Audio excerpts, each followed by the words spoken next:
right. Thanks for all 10 of you. It's awesome. That means you get to laugh louder and harder and more fakely. I just invented the word fakely. So, I was reading an article recently, and I learned that science is starting to consider semen a superfood. And when I read this, I was like, the first thought I had was, men are shady, genius sons of bitches. Because now your boyfriend is going to look at you and he's going to say, honey, how about a blowjob? And you're going to say, I don't really feel like it. I'm kind of tired right now. And he's always going to come back with, just thinking about your health. And how do you argue with that? So 200 blowjobs later, and I'm like, oh my God, I could have taken a vitamin. Genius, shady sons of bitches. I would give more blowjobs if 80s music shot out at me. Is that Duran Duran? That's delightful. Oh, I'm getting older. I'm to the point where I'm not a young adult anymore. I'm middle-aged.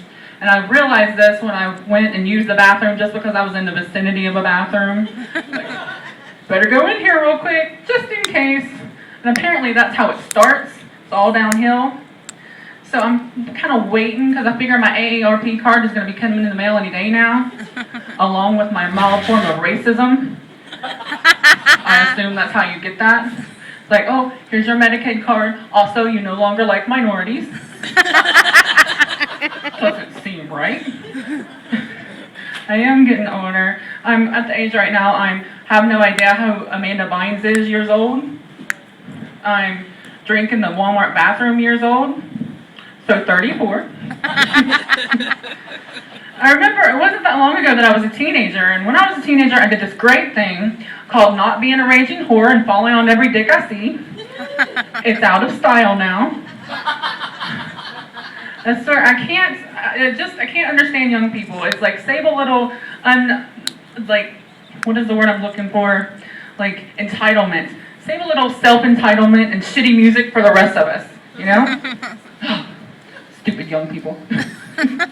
I like to drink for my alter ego, Drunk Angie. There's Angie and then there's Drunk Angie. One of us once used a glory hole, but I didn't put random penises through it. I put packs of layered gum, and they didn't like that. And I was like, excuse me for thinking you guys can have minty fresh breath while sucking dick through a hole. There's no law that you can't. There's Angie and then there's Drunk Angie, and one of us once tried to play tennis with a Arby's roast beef sandwich. It was a disaster. A delicious disaster.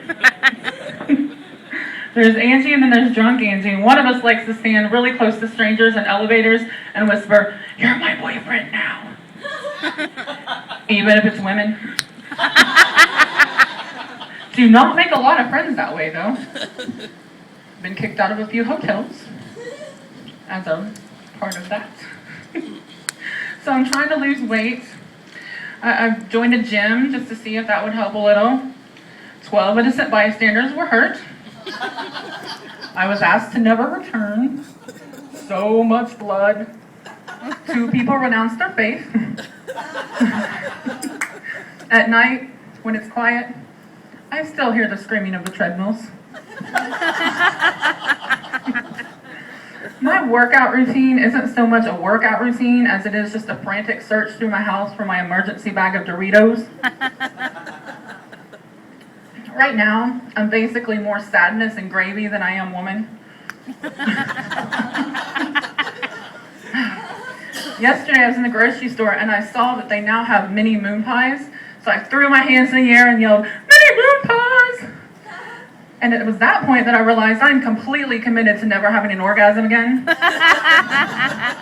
But apparently being a fat ass is forever. I joke a lot about being chubby, but I know it's a serious health risk. Recently I just had a little scare, had a chest pain. It was a weird stabby pain and it really scared me. And Dorito. It was a Dorito in my bra. Have some life reevaluating to do now.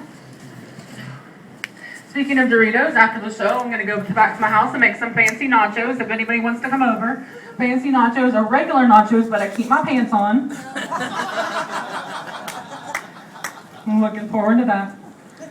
So the city came by today to board up my vagina. Apparently I'm violating an abandoned structure law.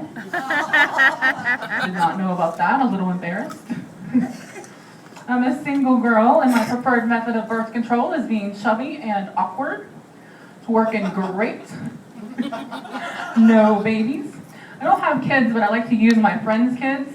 Have them call my ex-boyfriends. When they answer, I have them say, "Are you really my daddy?" In the background, I'm yelling, "Hang up the phone, he doesn't want you." I'm a little bit of a dick. A friend of mine just had a baby recently. Beautiful baby girl. And she was sitting there holding her new baby girl. And I was watching it and it was so peaceful. And all I could think while I watched her with her new baby was, oh my God, she's going to grow up and she's going to have sex before I do again. Stupid, slutty baby.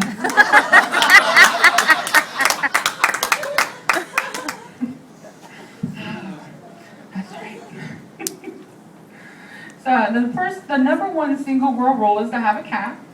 Number 2 rule is to talk about the cat.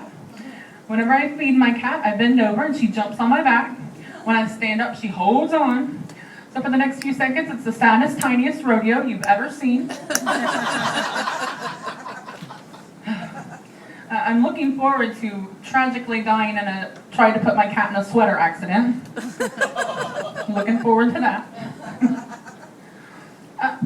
I think it's bullshit that more men aren't seduced by my Hulk impression. Hulk mad, Hulk smash, Hulk buy reasonably priced cupcakes. Hulk rate review on Yelp. Sorry, if you don't like that, you're dead inside. I joke a lot about appearances in my act about chubby girl appearances, but I would never really mock anybody's appearance except the people that draw their eyebrows on. I don't understand why you draw them on so high. Are you expecting some surprising news and planning accordingly? It's like, hey Angie, what? I wrecked your car. Oh my God! I'm so glad I didn't draw my skeptical eyebrows on today. If I did draw my eyebrows on, I would make one a breast cancer awareness ribbon and one a rocket, because I support finding the cure, but also space. That's my time, everybody. Thank you.